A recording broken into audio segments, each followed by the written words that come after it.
Hi, I'm Linda Pineacre, and tonight's live event is about asking for signs to validate intuition. So I'll be talking about noticing signs so you'll be more aware of intuitive messages, and asking for signs to validate your intuition, and using validation to help you to become more confident about the intuitive messages that you receive. I hope you'll feel free to ask some questions for me to answer during the presentation, and I hope we have some fun. So, spirit guides and loved ones in spirit bring us signs to let us know they have messages for us. They don't always give us a sign, but a lot of times they will because they want to get our attention so that we'll notice the message. And I guess the first example I would give is that one time I was walking into the woods. Hi, Annette. Thanks for joining. And I noticed a small woodpecker, and the reason he stood out for me is because his head was completely red and a good part of his chest was red, and it's the first sapsucker that I had seen in years. And I knew right away that my master guide, Shabi Mahal, was there, and I instantly got the message that he wanted to commend me for giving some much-needed hope to a woman that I had given a reading to that day. And I really appreciate that because it's nice to get some validation. They will often bring things to reassure you. And it's usually something unusual. For example, my spirit guides used to often bring me shiny pennies until I teased them about being kind of cheap. And then they started bringing me shiny nickels, dimes, quarters, loonies, toonies, and even the occasional 50-cent piece, which was pretty rare, so it meant something to me. They pick things that are unusual because they just want to get your attention. And so what you need to do is when something unusual happens, you feel like it's drawing your attention, you just need to sit quiet and then trust the very first thing that comes into your mind. Because usually whatever that first impression is or the first message that you get is the right one.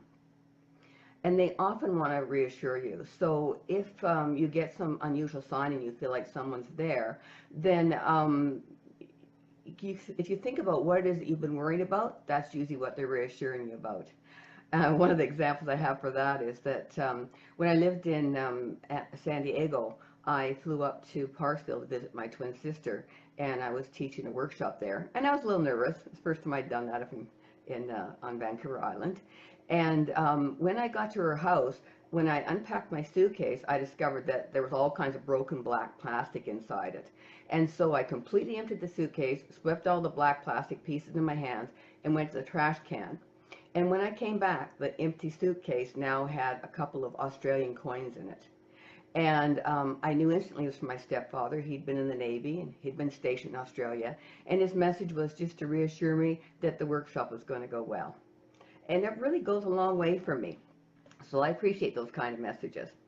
Sometimes your ears might ring, and that's an indication that there's a message.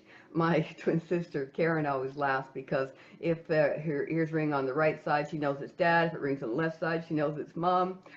They won't always be that helpful, but sometimes it can happen. Sometimes when I'm writing a lecture or I'm doing some advertising, as I'm writing it, my ears might start ringing, and that's a message to me that I'm leaving something out. So I sort of scan it and get an impression of what that might be. And a lot of times I think I actually pick up the message. But if nothing else, it makes you stop and sit still and think of possibilities. And really, if it's unusual vocabulary or it just sort of strikes you or it just seems so instantaneous, you can assume that that's an intuitive message. A lot of times when we receive intuitive messages, we feel like we're making it up or just imagining it. But that's really what it feels like. It's a very thin line between your own thoughts and the intuitive messages that you receive. One of the things that they also do for me often is bring birds to bring validation to me. Like I might be giving a reading to someone here in the living room, and a hummingbird will come and flutter with its wings like this right in front of the window, and I can tell it's looking at me. And that's validation to me that even though the client might be really not sure about what I'm saying, it's telling me just to keep going, that I'm on the right track and it is correct. And I know then that, the client will eventually catch on and realize that, yeah, that is right. They might not know even during the reading, but later on it'll make sense to them. So another thing that they can do is make a part of your body tingle. My master guide quite often makes my chin tingle. And the way he introduced himself to me was that he made my shoulder tingle. I know it's strange, but I was in the shower and they don't care about stuff like that. But he just came to me in the shower because he knew I was nice and quiet and I didn't have any distractions. And that's how he let me know about who he was. And he spent a really long time and really helped me get his name. I knew what he looked like. Very important information to me. I was really excited because when you meet your master guide, that's cause for celebration. Hi, Annette. Thanks for joining us. And yes, I'm glad that Annette is just saying that she thinks that's beautiful, that she totally believes in that too. I think they bring us really unusual things to get our attention, like it might be dragonflies doing loop-de-loops, or an eagle swooping down in front of your car, which is behavior that isn't that typical of an eagle.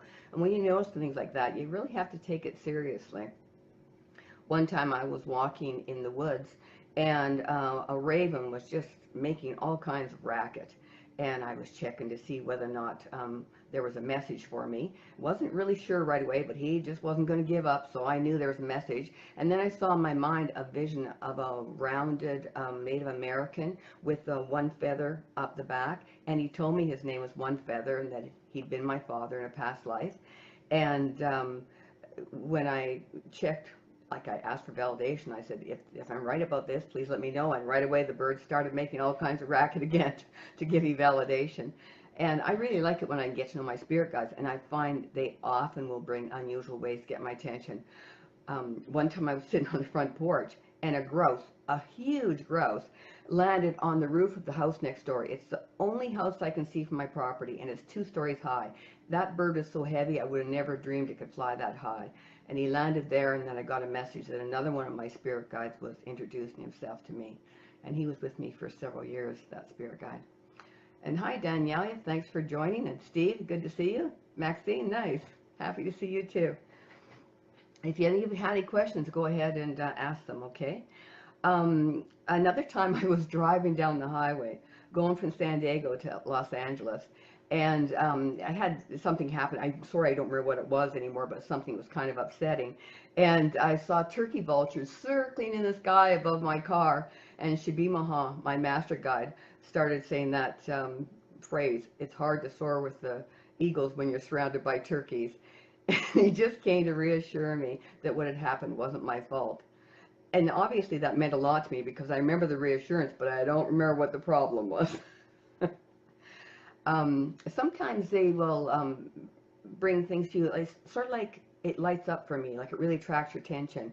I was driving through a city that's about half an hour from here once, and I was stopped at a traffic light, and all of a sudden a thrift store that was kitty corner from where I was sitting just lit up for me, and I knew instantly I was supposed to go there. So I pulled in the turning lane and I went there. I was going to a birthday party for my niece, and I had a country and western theme. And so I went in a thrift store, and I have a spirit guide she's like a personal shopper. And she just said, keep walking, keep walking, walking. She took me to a certain rack. She said, okay, go left, go left. I went left, got around the side of the rack. She said, look in front of you. And there was a denim skirt that was so brand new that it had never been washed. It still had the labels on it. And I took it home, and it fit me perfectly. And it was just right for that party. And I only had a few more days to the party, so it was perfect timing. So if things really attract you and you feel like it's shining for you, like it's really noticeable, like I say, lit up, that's usually an indication that you're supposed to follow up on that. Whether it's something that stands out for you in a newspaper, whether it's some brochures that are on a shelf somewhere, or a building or a sign, just sort of sit still and just trust whatever's the first thing that comes to you. Now, Annette here says, yes, I woke up at 3 a.m. 2 nights in a row with a voice telling me everything was going to be okay. Good for you, Annette, trusting that. Ah, and I love you, Mom. Oh, that's sweet, too. That's really nice. Yeah, we can get some very reassuring messages from our loved ones in spirit, too. Another time I was walking through the woods, and a robin was just sitting in the path right in front of me. And I got the message, relax. And I walked closer, and the robin didn't take off and just remained unruffled. And the next message was, be calm, like the robin was being. And it made sense to me because I was kind of concerned about some changes I was making on my website at the time. So I knew that it was going to work out for me. I'm sure some of you must have examples, even though you're not bringing them up here today. But I'm sure there must be some. One of the other signs that they often give are ones that are demonstrative. They actually appear similar to what the message is. And when I was writing my book, Make It Happen, Use Your Intuition in Positive Spirals, one of my spirit guides came to me upside down in a chair. And I said to her, "Why are you upside down?" And the message was that she wanted me to take the first chapter of the book and exchange it with the last chapter of the book. She wanted me to start the book by talking about the fact that I'm a psychic medium. And I was kind of reluctant to do that. I was just going to squeeze it in on the end of the book, because that was many years ago. We're talking about around 2003, 2004. And that was a little early in terms of me coming out in the public about being a psychic medium. But anyway, I switched around and I've never regretted it. Another time, well, I should tell you, I know this is bizarre, but my spirit guides usually come to me sitting in chairs. Like, I'll be meditating, I can see a vision of them sitting in love seats or sofas or chairs. They never come standing. And this other time, one of my spirit guides came in sideways on a chair, she was dumped on her side. And the message was that some money was going to come in on the side. And darned if I didn't start doing readings at a cafe on the water for that summer. So I got some money that came in off the side. Another one I can think of is my, I can't remember who brought this one. Anyway, it was just the other day, but it was a yellow warbler, and it was hanging upside down off of the hummingbird feeder. And we never see yellow warblers here. But anyway, there it was hanging upside down off the hummingbird feeder, and the message was, you don't have to hang upside down to make things happen. Just go with the flow. And I was really looking at ways to get things going for the summer, because I usually find that summer is a quieter time for me. So that message really meant a lot to me. Annette says, mine are usually eagles, dimes, and even angel aura with 7. And she also saw eagles the day after her son passed. And I bet that was really meaningful. And hi, Paula. Thanks for joining.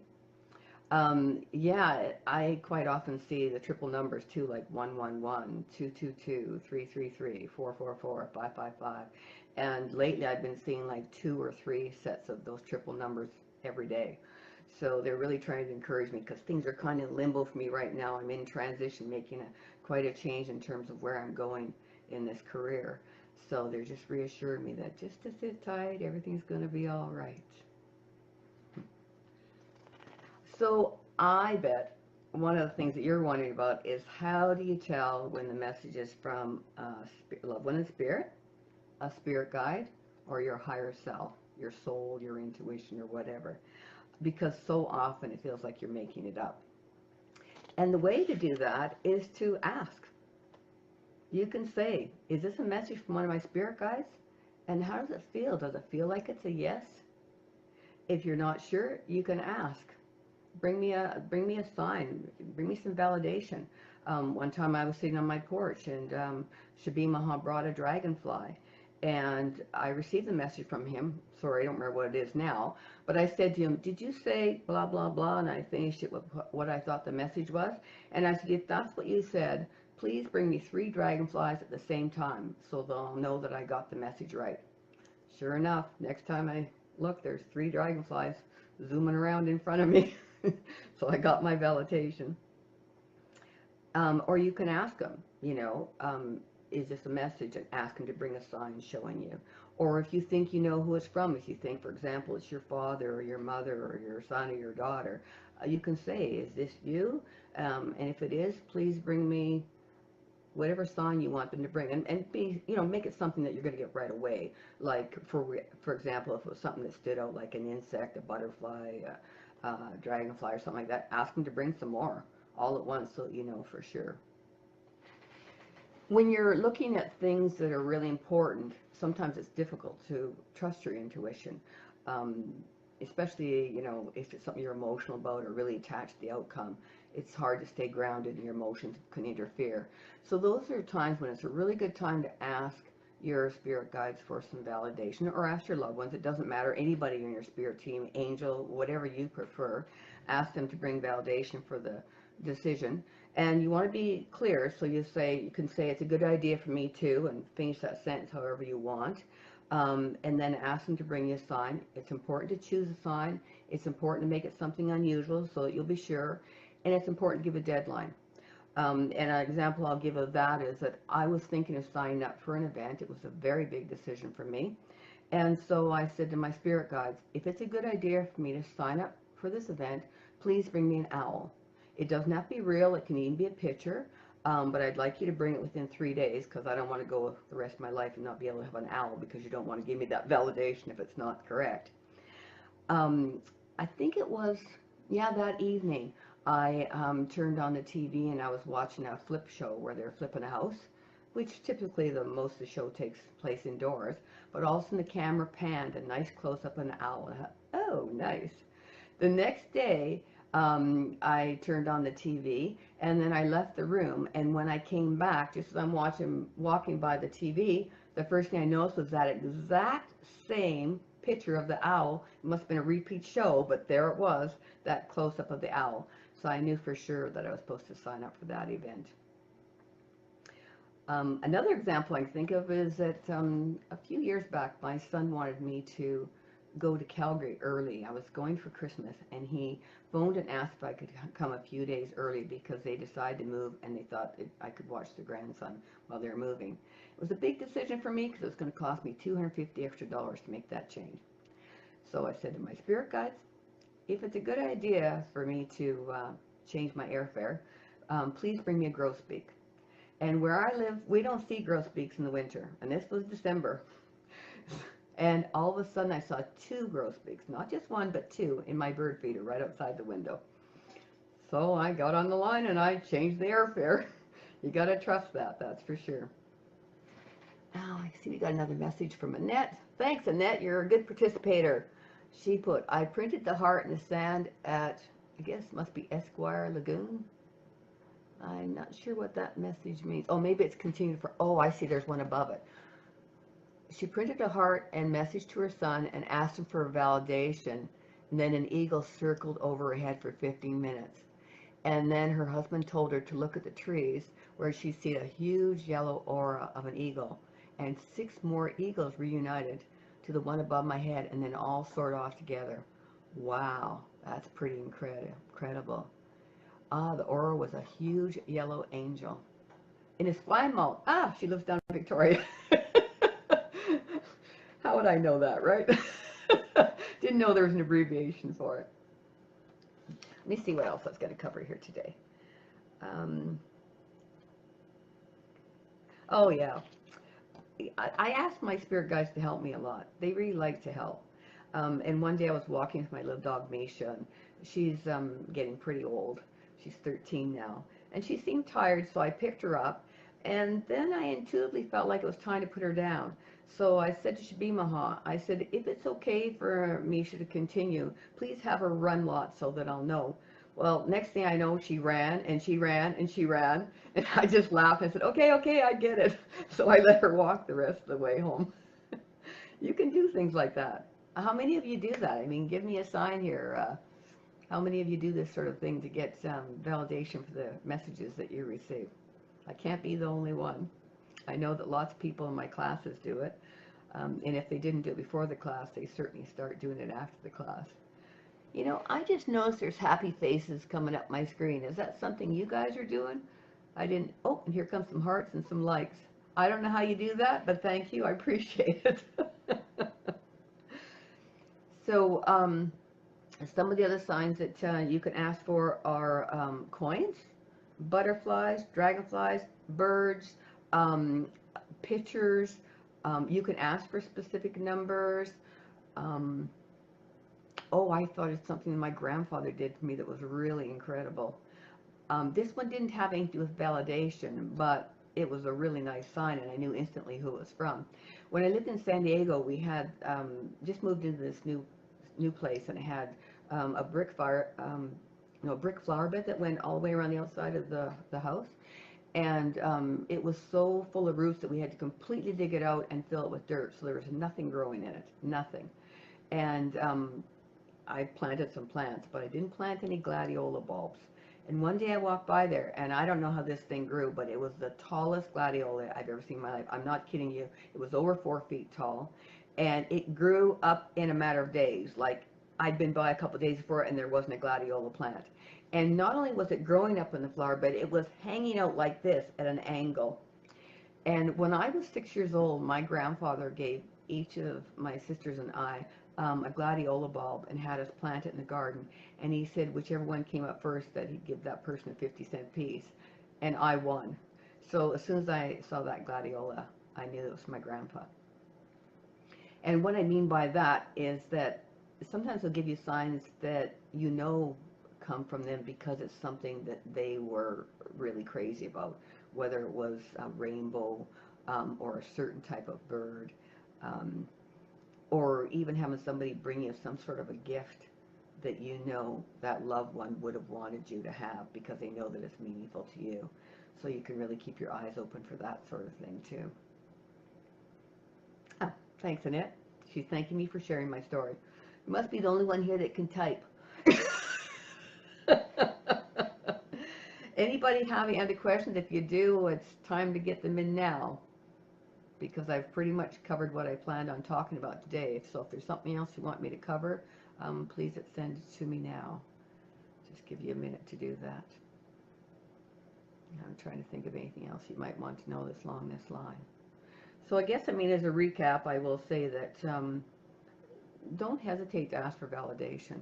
It'll really help to build your confidence, because intuition is really almost all based on confidence. I asked Shabir Mahal once, I said, intuition is about 90% confidence, right? And he said, more. Because if you don't trust your intuition, if you don't have confidence in it, then you're not going to use it and you can't benefit from it. So find some ways of gaining some validation for the intuitive messages that you get so that you can discover just how accurate you are. And I think you'll be pretty floored, because I think that most of what we get is just right on. It's only our doubts, our second guessing ourselves, that interfere with us being able to make the best of those messages that we receive. So if nobody has anything else they want to say, I'm just going to wrap it up. I really appreciate you all for listening, and I appreciate the participation that I did get. My next live event is on Ways Spirit Guides Help You, and it'll be on Wednesday, September 19th at 6 p.m. Pacific Time. I hope to see you there.